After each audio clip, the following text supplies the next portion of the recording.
At kaugnay niyang balitang yan, makakasama natin si Caloocan City Fire Marshal Jackie Ngina mula sa Bureau of Fire Protection para mabigyan ng, or magbigay ng pinakabagong update kaugnay nga sa insidenteng yan. Fire Marshal, si Ryan Lisiges po ito, kasama natin si Clazer Pardilla ng Ulat Bayan Weekend. Good evening, Sir Ryan and Ma'am Laizel. Apo. Sir, kumusta so far? Ano po yung latest sa investigasyon kaugnay po sa nangyaring sunog dyan sa Caloocan City kagabi? Bali, ongoing pa po yung investigation, sir, regarding dun sa cause of fire. Pero dun sa origin po, natukoy na po natin na sa ground floor po nagumpisa. Kaya po nahirapan po yung evacuation po ng ating mga biktima sa pangyayaring sunog kanina madaling araw. Sir, ang sabi kanina ng isang nakapanayam ng aming reporter dito sa PTV, parang nakaamoy daw siya na parang nasusunog na goma. Saka siya nakakita ng usok hanggang sa lumaki na nga po yung apoy. Isa po ba sa tinitingnan ngayon ang posibilidad na galing sa loob ng bahay yung apoy, sir? Yes, sir. Yes, sir.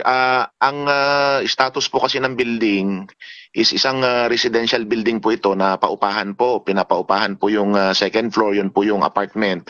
May 6 na butas po yun. Samantala, yung ground floor naman po, pinapaupahan po ata para siyang paradahan ng mga jeep. May 2 nakaparadang jeep daw po doon nung madaling ng umaga. Siguro yung ayon doon sa mga nakapanayam ng ating investigador, sila daw ang unang nakadiskubre ng apoy kasi kaya nilabas nila yung jeep nila, sir. Sir Ngina, sir, mga anong oras nagsimula yung apoy at ilang oras bago ito tuluyang naideklarang fire under control, sir? Bali, ang fire incident is nangyari ng 1:01. Nadeklara agad siya ng under control ng within 24 minutes na under control na po siya and declared fire out po ng 2:04 ng umaga. Sir, anong alarma inabot ang sunog na ito at na naging dahilan nga ng pagkamatay ng 5 individual, kabilang na yung isang sanggol, Sir Ngina? First alarm lang, sir. First alarm lang.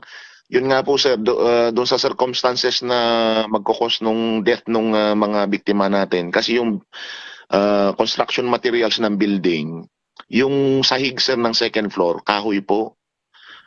Kaya po yung evacuation ng mga tao, hindered na, hindi na siya feasible kasi natupok na ng apoy. Kaya hindi na rin sila nakapag-evacuate. Sir Ngina, alam naman po natin na madalas po nangyayari yung sunog, insidente ng sunog dito sa atin, partikular na dito sa Metro Manila dahil dikit-dikit nga po yung bahay.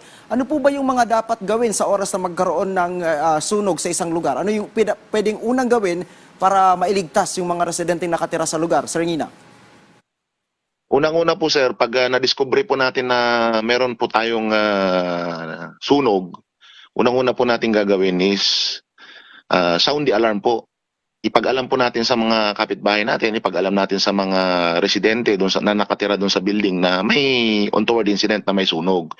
Second po dyan, tumawag po tayo sa nearest fire station para po agad tayong marespondihan. Hindi po yung mauna po tayong mag-video o namang mag-vlog pa para hindi na po kumain ng oras kasi nagkukos po ito ng delay. Yung 1-minute delay lang po sa sunog, napakalaking bagay na po yun ng paglaki ng sunog.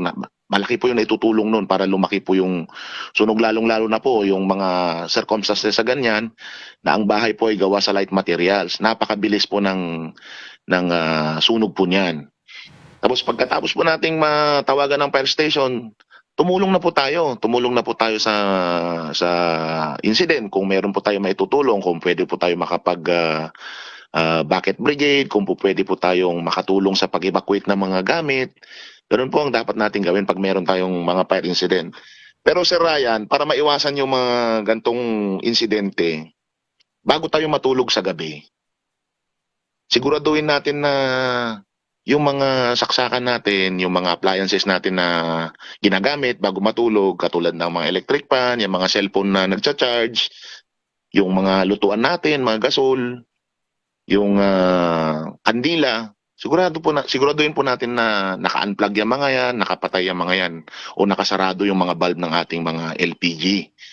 Para po ma-expect natin na wala magkukos ng fire incident. Tapos magkaroon ng linaw na daanan palabas ng bahay. Huwag harangan ang mga exits, huwag harangan ang ating hallway ng mga gamit natin para mas mabilis ang ating pag-evacuate kung magkaroon man ng ganito na sakuna.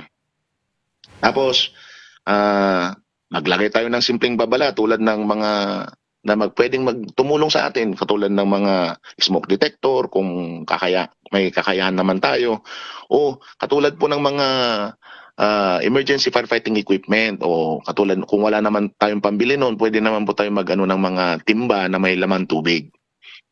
Oo. Fire Superintendent Ngina, sir, bukod doon sa 5 nasawi, meron pa po bang ibang nasugatan na dinala sa pagamutan matapos po yung insidente yan, sir? Sir Ryan, ano po? Bukod po dun, sir, sa 5 naulat na nasawi, meron pa po bang ibang nasugatan sa insidente yan kagabi, sir? Wala naman sir, wala naman tayong naitala na o napansin na nasugatan o nagtamo ng first degree o second degree burn sa fire incident na yun, o nagasgas o anumang nagkaroon ng sugat. Just in case naman sir, pag may mga ganyan, kasabay po ng ating mga fire truck ang ating ambulance sa pagresponde para po magapan natin o malapatan natin ng first aid agad ang mga ganyan na mga incident.